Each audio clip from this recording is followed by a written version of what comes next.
आपके कंप्यूटर में बहुत से प्रकार की फाइलें रहती हैं, अर्थात फाइल के काफ़ी सारे टाइप्स होते हैं। विंडोज़ में आप काफ़ी तरह की फाइलें बना सकते हैं, परंतु उन फाइलों को पहचाना कैसे जाए। विंडोज़ इसके लिए एक आसान तरीका देता है, फाइल के आइकॉन के रूप में। यदि आप यहाँ देखें तो मेरे पास काफ़ी तरह की फाइलें अवेलेबल हैं। मैं नीचे से लेफ़्ट साइड से शुरुआत करता हूँ। ये पहली फाइल जो है ये एक्सेल की फ़ाइल है। मुझे ये जानकारी इसलिए मिल रही है क्योंकि यहाँ पे एक्स का एक छोटा सा आइकॉन अवेलेबल है जो ये बताता है कि ये एक्सेल की फ़ाइल है। इसी तरह से अगली जो फाइल है वो वर्ड की फ़ाइल है, क्योंकि यहाँ पे W आइकॉन छोटा सा अवेलेबल है माइक्रोसॉफ्ट वर्ड का। ये दोनों फाइलें अलग अलग हैं। पहली फाइल एक्सेल ऐप की या एक्सेल सॉफ्टवेयर की है और दूसरी फाइल जो है वर्ड ऐप की या वर्ड सॉफ्टवेयर की है। इसी तरह से तीसरी जो फाइल है उसके यहाँ कोने पे देखें तो P जैसा छोटा सा निशान है जो ये जानकारी देता है कि ये पावर पॉइंट की फाइल है। इसके अलावा जब आप माउस रखते हैं किसी फाइल पे तो उसकी अधिक जानकारी आप छोटी सी टूल टिप में देख सकते हैं। जैसे यहाँ टाइप दी गई है Microsoft power point presentation, author का नाम दिया गया है, टाइटल दिया गया है, साइज़ दिया गया है और डेट भी दिया गया है। इसी तरह से अगली जो फाइल मेरे पास ऑडियो फाइल है। अब यहाँ देखें नीचे एक मीडिया प्लेयर का निशान है जो ये जानकारी देता है कि ये एक मीडिया फाइल है।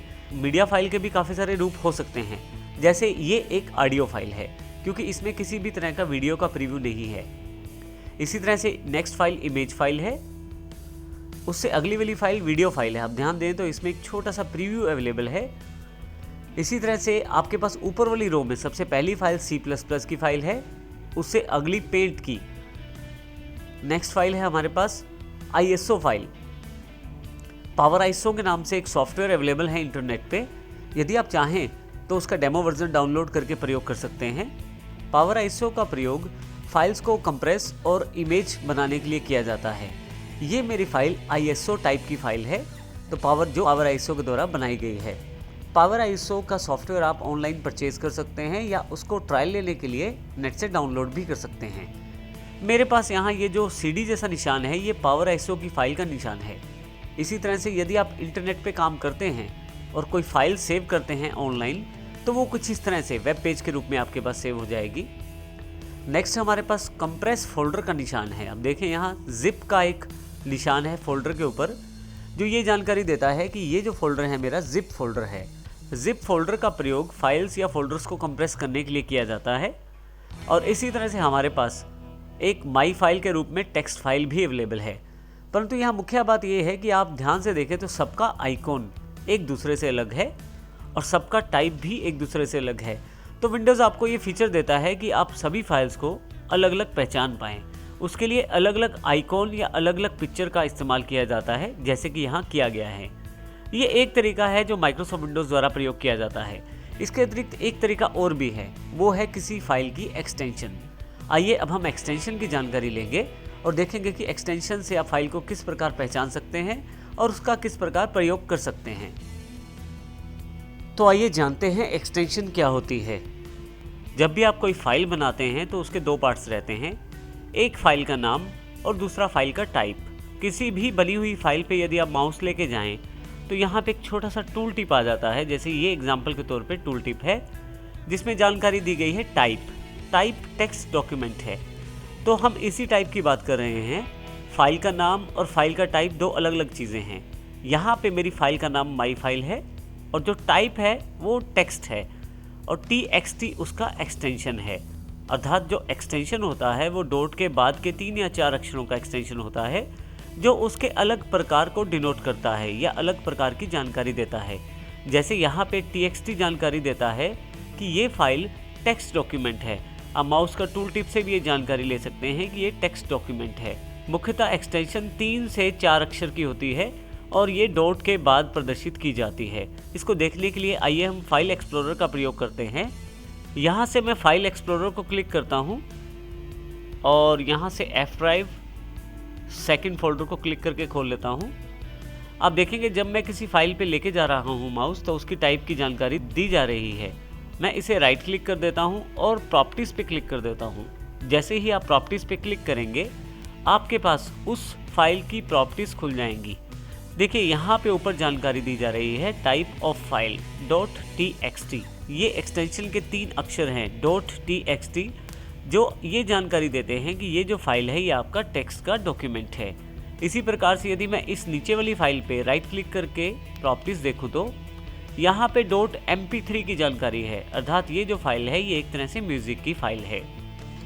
इसी तरह से यहाँ से मैं फिर से F पे वापस आता हूँ, फर्स्ट कंप्यूटर फाइल्स इंपॉर्टेंट पे आ जाता हूँ। अब देखेंगे काफ़ी सारी पिक्चर्स यहाँ पे हैं। राइट क्लिक करके मैं फिर से प्रॉपर्टीज़ पे क्लिक करता हूँ। यहाँ पे आप देखें टाइप ऑफ फाइल .jpg है। तो इस तरह से हर फाइल का एक अलग टाइप होता है जो जानकारी देता है कि फाइल किस प्रकार की है। इस प्रकार हमने देखा कि फाइल की काफ़ी सारी टाइप्स रहती हैं और उनका अलग अलग प्रकार भी रहता है। आइए अब हम कंप्यूटर में प्रयोग की जाने वाली कुछ मुख्य टाइप्स की जानकारी लें। हमारे पास काफ़ी सारी एक्सटेंशन अवेलेबल रहती हैं कंप्यूटर में, जैसे कि कुछ डॉक्यूमेंट रिलेटेड एक्सटेंशन यहाँ पे हैं। CSV जो एक्सेल फाइल या एक कॉमा सेपरेटेड वैल्यूज़ की जानकारी देता है। डॉक या डॉक्स ये माइक्रोसॉफ्ट वर्ड की एक्सटेंशन है। PDF एडोब रीडर की। टेक्स्ट जैसे हमने अभी थोड़ी देर पहले जानकारी ली टेक्स्ट फाइल की। XLS एक्सेल फाइल का। PPT का अर्थ है पावर पॉइंट फाइल। MDB का अर्थ है माइक्रोसॉफ्ट का डेटाबेस फाइल। इसी तरह से हमारे पास कुछ इमेज फाइल एक्सटेंशंस रहती हैं, जैसे BMP जो पेंट ब्रश का एक्सटेंशन रहता है। GIF ग्राफिक्स इंटरचेंज फॉर्मेट जो कि मुख्य तौर पे वेब पेजेस में फोटो एनिमेशंस के रूप में प्रयोग किया जाता है। JPEG या JPG ये फाइलें एक तरह से इमेज फाइल्स रहती हैं। PNG portable network graphic files ये भी इमेज फाइल का प्रकार है। इसी तरह से लैंग्वेज और वेब पेज टाइप्स की भी काफ़ी सारी फाइल्स रहती हैं, जैसे .c जो C की सोर्स फाइल को डिनोट करता है। CMD जो डॉस कमांड प्रॉम्प्ट की फाइल को डिनोट करता है। CPP C++ की फाइल को। CSS कास्केडिंग स्टाइल शीट जो कि आपकी पोजीशनिंग सेट करने के लिए प्रयोग होती है वेब पेजेस में, जो कि आपकी CSS फाइल होती है जो मुख्य तौर पे स्टाइल्स के लिए प्रयोग होती है CSS में। EXE जब आप अपनी C या C++ की फाइल को कंपाइल करते हैं या अलग अलग प्रोग्राम की फाइल चलाते हैं तो वो EXE फाइल्स फॉर्मेट में रहती हैं। इसी तरह से यदि आप किसी नेट से वेब पेज को सेव करें तो वो मुख्यतः HTML में सेव होता है। तो .html जो एक्सटेंशन है वो हाइपर टेक्स्ट मार्कअप लैंग्वेज के रूप में प्रयोग होती है। XML extensible markup language. इसी तरह से मीडियाज फाइल्स की काफ़ी सारी एक्सटेंशन रहती हैं, जैसे .mov क्विक टाइम मूवी की एक्सटेंशन है। MP3 जो कि ऑडियो फाइल की एक्सटेंशन है। MPEG वेव AVI 3GP जो मुख्यतः मोबाइल्स में चलती हैं फाइल्स। MP4 जो मुख्यतः वीडियो फाइल रहती है और छोटे साइज़ में अच्छी क्वालिटी आपको प्रदान करती है। FLV ये मुख्यतः इंटरनेट पे वीडियोस देखने के लिए जो फाइल्स का इस्तेमाल किया जाता है वो FLV रहती हैं। ये फाइलें साइज़ में कम होने के बावजूद भी अच्छी क्वालिटी प्रदान करती हैं। आप अपनी फाइल्स को कंप्रेस भी करके रख सकते हैं, जैसे कि हमने थोड़ी देर पहले पावर SO का एक CD जैसा आइकॉन देखा था। इसी तरह से विंडो एक डिफ़ॉल्ट फैसिलिटी देता है जिप फॉर्मेट के रूप में। ISO फाइल्स बना सकते हैं आप। RAR आपके पास फाइल एक कंप्रेशन रहता है। जब आप नेट से काफ़ी सारी फाइल्स को डाउनलोड करते हैं तो कई बार उन फाइल्स को बंडल्स के रूप में रखा जाता है इंटरनेट पे, वो आप जिप में ISO या RAR में डाउनलोड करते हैं। जब आप अपने कंप्यूटर में उसे डाउनलोड कर लेते हैं तो जिस टाइप की फ़ाइल रहती है उस टाइप का सॉफ्टवेयर आपके कंप्यूटर में होना आवश्यक है उस तरह की फ़ाइल को खोलने के लिए। तो ये हमारे पास मुख्य फाइल्स एक्सटेंशंस हैं। आइए अब हम देखते हैं कि फाइल एक्सप्लोरर में इन फाइल एक्सटेंशंस से हम किस प्रकार सर्चिंग को आसान बना सकते हैं। आइए अब हम ये देखते हैं कि यदि हमें फाइल एक्सटेंशंस की जानकारी हो तो हम आसानी से अपनी फाइल्स को ढूंढ सकते हैं अपने कंप्यूटर में। मैं फाइल एक्सप्लोरर पे क्लिक कर लेता हूँ, यहाँ से F ड्राइव सेलेक्ट कर लेता हूँ। यहाँ देखिए F ड्राइव में मेरे पास काफ़ी सारे फोल्डर्स पहले से अवेलेबल हैं। मैं इनमें से जानना चाहता हूँ कि मेरे पास कितनी टेक्स्ट फाइल्स हैं यहाँ पे। इसके लिए मुझे यहाँ सर्च बॉक्स पे क्लिक करना है। क्योंकि मैं एक्सटेंशन के साथ ढूंढना चाहता हूँ तो यहाँ मैं star.txt टाइप करूँगा। स्टार यहाँ पे ये जानकारी देता है कि फाइल का नाम कुछ भी हो। डॉट के बाद के 3 अक्षर ये जानकारी देते हैं कि फाइल का टाइप क्या है, जैसे कि यहाँ पे फाइल का टाइप txt है। तो इसका अर्थ ये हो कि फाइल किसी भी नाम की हो परंतु एक्सटेंशन उसकी या टाइप उसकी टेक्स्ट होनी चाहिए। तो आप देखेंगे सर्च रिजल्ट्स नीचे अवेलेबल हो गए हैं। वो सभी फाइल्स अवेलेबल हैं जो सभी की सभी टेक्स्ट एक्सटेंशन के साथ या टेक्स्ट टाइप की हैं, अर्थात ये सभी नोटपैड टाइप की फाइल्स हैं। मैं किसी भी फाइल को डबल क्लिक करके खोल सकता हूँ। किसी भी फाइल पे यदि आप राइट क्लिक करके देखना चाहें, प्रॉपर्टीज़ में जाएं, तो आप देखेंगे यहाँ पे type.txt बताया गया है। तो कितनी आसानी से मैंने बिना किसी फोल्डर के अंदर जाए ही सभी टेक्स्ट फाइल्स को यहाँ ढूंढ लिया है। इसी के साथ ना केवल मैं इनको सर्च कर सकता हूँ बल्कि सिलेक्ट करके कॉपी पेस्ट करके भी रख सकता हूँ। जैसे इन फाइल्स को मैं कॉपी कर लेता हूँ और F में जाकर कहीं भी से पेस्ट कर सकता हूँ। तो कितनी आसान है आपको सभी फाइल्स को ढूंढना और एक साथ उन्हें प्रयोग करना। इसी तरह से मैं जितनी भी मेरे पास म्यूज़िक की MP3 फाइल्स हैं उनको ढूंढना चाहता हूँ।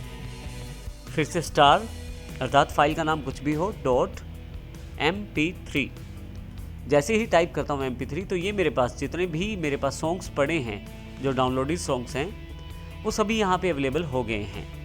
यहाँ पे यदि आप राइट क्लिक करके फिर से प्रॉपर्टीज देखें फाइल की, तो आप देखेंगे कि इसका टाइप .mp3 है। तो इसका अर्थ ये हुआ कि मैं किसी पर्टिकुलर टाइप की फाइल्स को आसानी से ढूंढ सकता यदि मुझे उस फाइल का एक्सटेंशन पता है। एक और एग्जांपल लेते हैं। जैसे मैं ढूंढना चाहता हूँ मेरे कंप्यूटर की F ड्राइव में जितनी भी JPG फाइल्स हैं वो पता लग जाए मुझे, तो इसके लिए मैं star.jpg एंटर कर देता हूँ। आप देखेंगे कि सभी JPG फाइल्स मेरे सामने अवेलेबल हो गई हैं। यहाँ से मैं किसी फाइल को खोल भी सकता हूँ, यहाँ से इसे क्लोज कर देता हूँ, कट कॉपी पेस्ट भी कर सकता हूँ जैसे मैंने पहले किया। परंतु इसके अतिरिक्त एक ऑप्शन और भी है। यदि आप राइट क्लिक करें किसी फाइल पे, तो आप यहाँ पे नीचे की तरफ आपके पास ओपन फाइल लोकेशन का एक ऑप्शन अवेलेबल है। यदि मैं इसे क्लिक करूँ तो देखिए ये मुझे उस पर्टिकुलर फोल्डर पे ले गया है जहाँ ये फाइल अवेलेबल है। इसका अर्थ ये हुआ कि आप आसानी से उस फोल्डर को भी ढूंढ सकते हैं जिस फोल्डर में ये फाइल पड़ी हुई है। तो इससे यदि आप कोई फाइल रख के भूल जाते हैं अपने सिस्टम पे, परंतु आपको यदि उसका टाइप पता है या नाम पता है, तो आप उसको आसानी से ढूंढ सकते हैं। तो इस प्रकार मैं फाइल एक्सटेंशन का प्रयोग करते हुए अपनी सर्चेस को आसान बना सकता हूँ। तो इस तरह से फाइल एक्सटेंशंस का प्रयोग करते हुए आसानी से मैं अपनी फाइल्स को ढूंढ सकता हूँ माइक्रोसॉफ्ट विंडोज़ की सर्चेस के द्वारा।